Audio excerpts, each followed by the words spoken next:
muddo yar uun kadib markuu soo baxay warkii sheegayay dilka wariye Jamaal Khashoggi waxa uu madaxweynaha Mareykanku hadal adag oo hanjabaad wata ku ganay boqortooyada Sacuudiga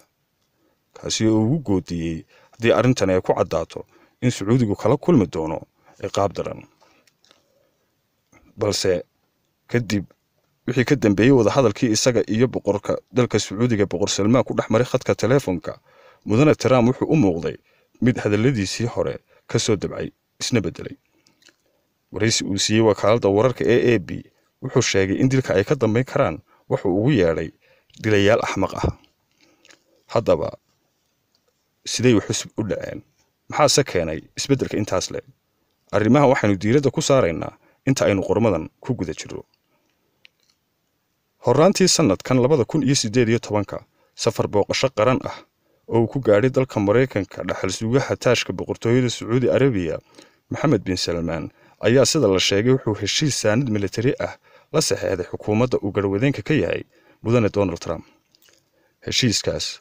oo qadarkii lacageed ama 110 bilyan oo dollar waxa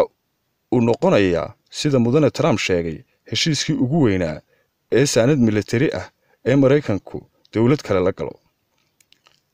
heshiiskan oo xukuumadda Trump aad u danaynaysay ayaa sida la sheegay ugu weyn waxa bedelay kadib markii boqortooyada daadafaysay in aanu heshiis dhicin balse isfaham uu ahaa ama waxa loo yaqaano memorandum of understanding arrinta labaad Sacuudigu wuxuu Mareykanka kula gorgortamay inuu joojin doono lacagta dollarka ah ee uu shidaalka ku iibiyo una wareegi doono dhanka iyo lacagta Shiinaha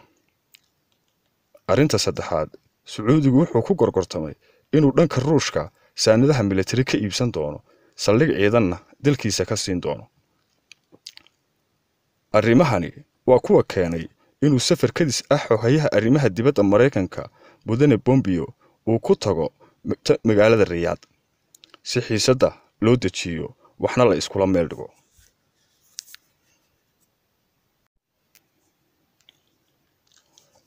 kadib kulanka ay wada yeesheen Mohammed bin Salman iyo xogayaha arrimaha dibadda Mareykanka waxa dhacay Sacuudiga oo Mareykanka u xawilay 100 milyan oo dollarka Mareykanka ah lacagtaas oo markii dambe wasaaradda arrimaha dibadda ee dalka Mareykanka ku sifaysay lacag loogu talagalay xasilinta Suuriya Sacuudiga oo sheegay in wariyuhu ku dhintay dagaal gacan ka hadal ah oo ku dhaxmaray qunsuliyadda dhexdeeda isaga iyo koox wareysanaysay waxa kale oo Sacuudigu sheegay in shaqadii laga eriyay saraakiil sarsare oo ka mid yahay ku-xigeenka sirdoonka dalkooda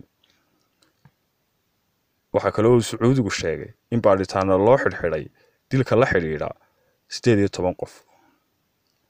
boqor Salmaan oo amar ku siiyay dhaxal sugaha inuu dib u habeyn ku sameeyo sirdoonka dalka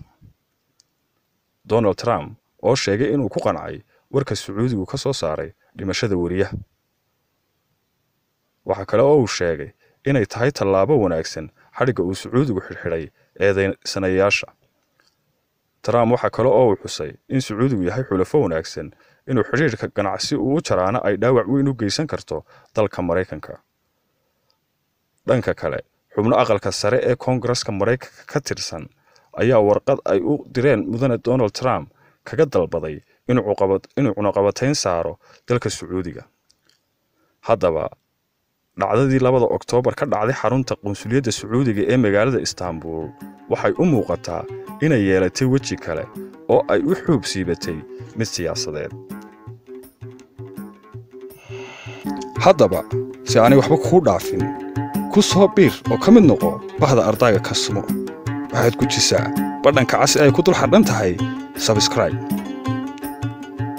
wixii talo ama aragti ah ee aad hayso fadlan noogu dhaaf qaybta hoose ee faallooyinka waad mahadsantihiin